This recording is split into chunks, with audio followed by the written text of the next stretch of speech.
নমস্কার। আজকে যেটা আমি আলোচনা করব সেটা হচ্ছে উচ্চ মাধ্যমিক ইতিহাস, একেবারে অষ্টম অধ্যায়, একেবারে অন্তিম চ্যাপ্টার আমরা আলোচনা করব। তো এর আগে প্রথম চ্যাপ্টার থেকে শুরু করে প্রায় 7টা চ্যাপ্টার আমি আলোচনা করে দিয়েছি, এমসিকিউ আর এসিকিউ টাইপস। তোমরা যারা দেখোনি অবশ্যই তোমরা গিয়ে দেখে নাও। আচ্ছা, আজকে যেটা আমি আলোচনা করব সেটা হচ্ছে উপনিবেশিকরণ, অষ্টম অধ্যায়। এই অষ্টম অধ্যায়ে কি আছে, এমসিকিউ আর এসিকিউ আছে, এগুলো নিয়ে আমি আজকে আলোচনা করব, আর এগুলোর উপরেই আমার ভিডিও তৈরি হচ্ছে। পরবর্তীতে আমরা বড় প্রশ্নগুলো নিয়ে আলোচনা করব, ঠিক আছে? তো চলো দেরি না করে শুরু করা যাক। প্রথম প্রশ্ন হচ্ছে যে আটলান্টিক চার্টার কবে, কাদের মধ্যে, কোন জাহাজে স্বাক্ষরিত হয়েছিল? তো 1941 খ্রিস্টাব্দের 14ই আগস্ট প্রিন্স অফ ওয়েলস জাহাজে উত্তর আটলান্টিক মহাসাগরে ব্রিটিশ প্রধানমন্ত্রী উইনস্টন চার্চিল এবং মার্কিন প্রেসিডেন্ট রুজভেল্টের মধ্যে হয়েছিল। প্রশ্ন আমরা দেখে নেব যে বেন বেল্লা কে ছিলেন? ইনি ছিলেন আলজেরিয়ার মুক্তি সংগ্রামের নায়ক, আর তিনি আলজেরিয়ার প্রথম রাষ্ট্রপতি, অর্থাৎ বেন বেল্লা ছিলেন আলজেরিয়ার প্রথম রাষ্ট্রপতি। পরের প্রশ্ন, স্বাধীন ইন্দোনেশিয়ার প্রথম প্রধানমন্ত্রী কে ছিলেন? ডক্টর সুকর্ণ। প্রশ্ন দেখব আমরা যে পিএনআই কি, বা পিএন এর পুরো নাম কি, পিএনআই এর পুরো নাম সেটা বলে দিয়েছিলাম আমি আগে, the nationalist party of Indonesia nationalist party হয়ে গেল। 3A আন্দোলন কি? আমি আগেই বলেছিলাম 3A। প্রথম এ হচ্ছে leader, the leader of Asia, Japan leader of the protector of Asia, আর 3 নম্বর এ হচ্ছে জাপান দ্য অফ এশিয়া। এই হচ্ছে 3A। পরের প্রশ্ন হচ্ছে যে ভারতের প্রথম প্রধানমন্ত্রী ও গভর্নর জেনারেল কারা ছিলেন? ভারতের প্রথম প্রধানমন্ত্রী এবং গভর্নর জেনারেল কারা ছিলেন? তাহলে প্রধানমন্ত্রী ছিলেন পণ্ডিত জওহরলাল নেহেরু এবং গভর্নর জেনারেল ছিলেন লর্ড মাউন্ট ব্যাটেন। পরের প্রশ্ন, স্বাধীন ভারতের প্রথম ভারতীয় গভর্নর জেনারেল কে ছিলেন? স্বাধীন ভারতের প্রথম ভারতীয় গভর্নর ছিলেন চক্রবর্তী রাজা গোপালাচারী। কবে এবং কেন নেহেরু লিয়াকত চুক্তি স্বাক্ষরিত হয়েছিল? কবে এবং কেন নেহেরু লিয়াকত চুক্তি স্বাক্ষরিত হয়েছিল?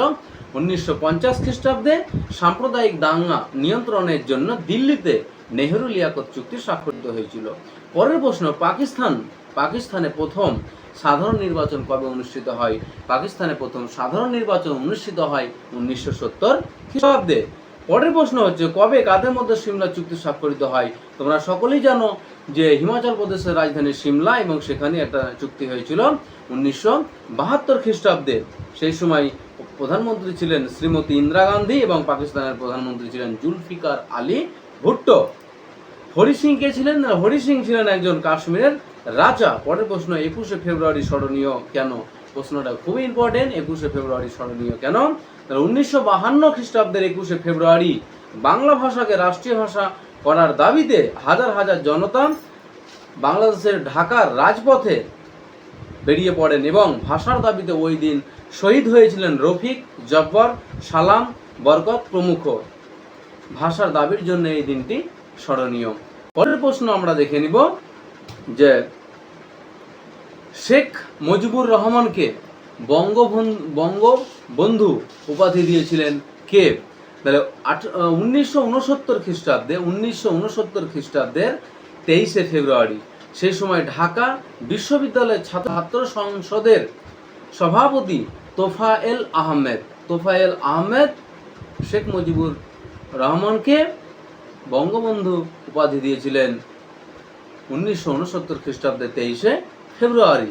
পরের প্রশ্ন হচ্ছে কবে বঙ্গবন্ধু স্বাধীনতা ঘোষণা করেছিলেন? কবে বঙ্গবন্ধু স্বাধীনতা ঘোষণা করেছিলেন? 1971 খ্রিস্টাব্দের 26শে মার্চ। পরের প্রশ্ন, কবে স্বাধীন বাংলাদেশের আত্মপ্রকাশ ঘটে? 1971 খ্রিস্টাব্দের 16ই ডিসেম্বর স্বাধীন বাংলাদেশের আত্মপ্রকাশ ঘটে। পরের প্রশ্ন, সংবিধান সভার সভাপতি কে ছিলেন? ভারতীয় সংবিধান সভার সভাপতি ছিলেন ডক্টর সচ্চিদানন্দ সিনহা। পরের প্রশ্ন, বর্তমানে ভারতে কয়টি মৌলিক অধিকার রয়েছে? বর্তমানে ভারতে 6টি মৌলিক অধিকার রয়েছে। 7টি ছিল, একটি বাদ গেছে। পরের প্রশ্ন হচ্ছে ভারতীয় সংসদ কয় কক্ষ বিশিষ্ট? ভারতীয় সংসদ 2 কক্ষ বিশিষ্ট।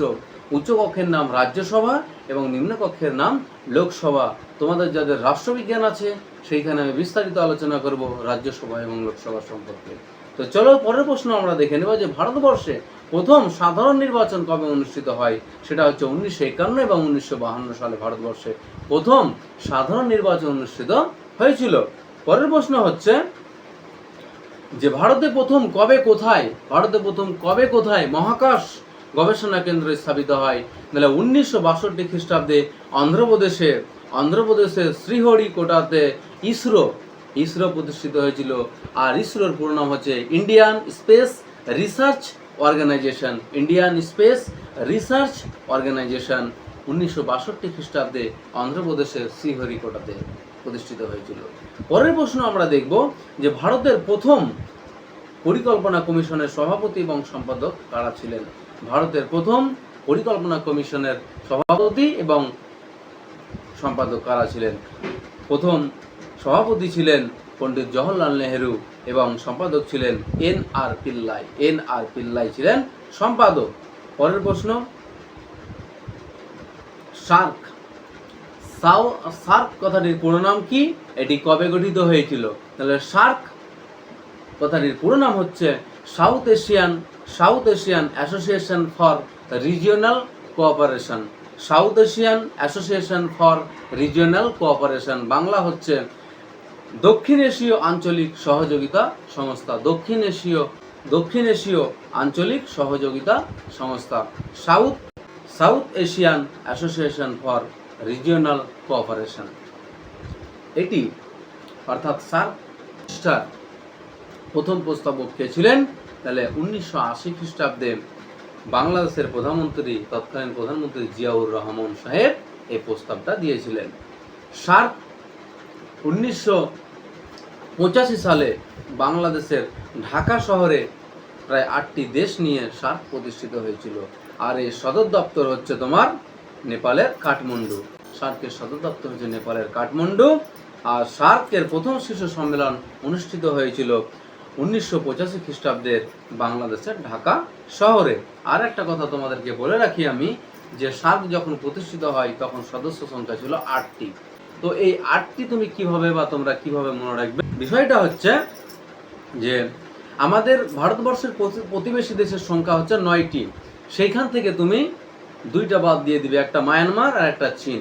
তাহলে বাকি যে কয়টা থাকলো, সাতটা হচ্ছে, মানে 9টা থেকে 2টা বাদ দিলে হয় তোমার 7টা, আর ভারতকে তার সঙ্গে অ্যাড করে দেবে, তাহলে হয়ে যাবে 8টি। যখন সার্ক প্রতিষ্ঠিত হয়েছিল তখন সদস্য রাষ্ট্রের সংখ্যা ছিল 8টা। সে 8টা কি কি দেখো, 1 নম্বর শ্রীলঙ্কা, পাকিস্তান, আফগানিস্তান, নেপাল, ভুটান, বাংলাদেশ, মালদ্বীপ। মানে ঠিক এরকম শ্রীলঙ্কা, মালদ্বীপ, পাকিস্তান, আফগানিস্তান, নেপাল, ভুটান, বাংলাদেশ আর ভারত। এই গেল 8টা। মনে রাখার আমি টিপস তোমাদেরকে বলে দিলাম। আচ্ছা, তো নিয়ন্ত্রিত গণতন্ত্র ধারণাটি যে ব্যক্তির সঙ্গে সম্পর্কিত তার নাম কি।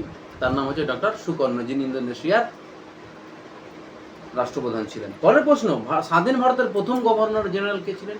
স্বাধীন ভারতের প্রথম গভর্নর জেনারেল ছিলেন লর্ড মাউন্টব্যাটেন। পরের প্রশ্ন, স্বাধীন ভারতের প্রথম ভারতীয় গভর্নর জেনারেল কে ছিলেন।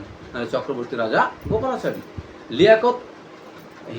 নেহেরু লিয়াকত চুক্তি স্বাক্ষরিত হয়েছিল 1945 খ্রিস্টাব্দে। সিমলা চুক্তি 1972। আর হরি সিং কোথাকার রাজা ছিলেন, কাশ্মীরের।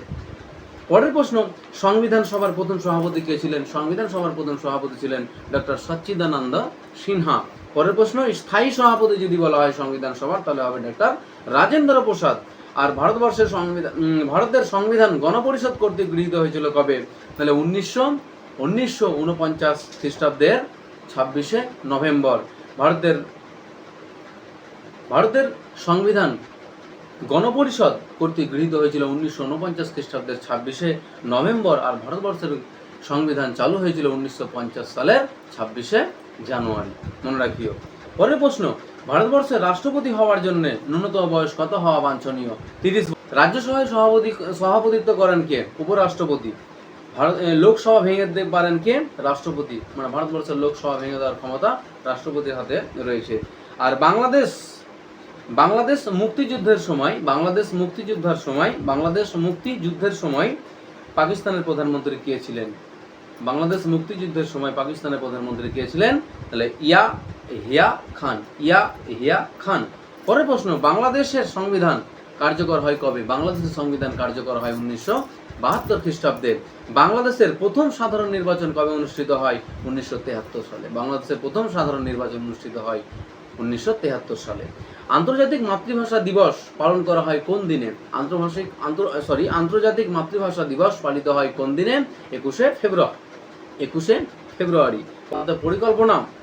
ভারতের পরিকল্পনা কমিশন গঠিত হয়েছিল কবে? 1950 খ্রিস্টাব্দে। 5 বছর অন্তর পঞ্চবার্ষিকী পরিকল্পনা চালু হয়েছিল।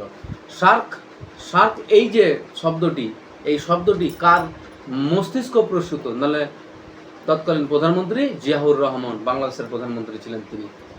পরের প্রশ্ন, সার্কের সদর দপ্তর নেপালের কাঠমান্ডুতে। সার্কের শীর্ষ সম্মেলন কোথায় হয়েছিল? প্রথম শীর্ষ সম্মেলন হয়েছিল বাংলাদেশের ঢাকা শহরে। আর আটলান্টিক চার্টার স্বাক্ষরিত হয়েছিল 1941 খ্রিস্টাব্দে। ঢাকায় সার্কের প্রথম শীর্ষ সম্মেলন কখন অনুষ্ঠিত হয়েছিল? আমি বলেছিলাম 1985 খ্রিস্টাব্দে। আর বি উপনিবেশীকরণ কথাটি প্রথম ব্যবহার করেছিলেন কে? খুব গুরুত্বপূর্ণ একটা প্রশ্ন, বি উপনিবেশীকরণ শব্দটি প্রথম কে ব্যবহার করেছিলেন? জুলিয়াস বন। এই ছিল আলোচনা। আশা করি ভিডিওটা শুরু থেকে শেষ পর্যন্ত দেখেছো। তোমরা প্রত্যেকেই সুস্থ থাকো, ভালো থাকো, পড়াশোনা চালিয়ে যাও। চ্যানেলটিকে তোমরা সাবস্ক্রাইব করো এবং বন্ধুদের মাঝে শেয়ার করো।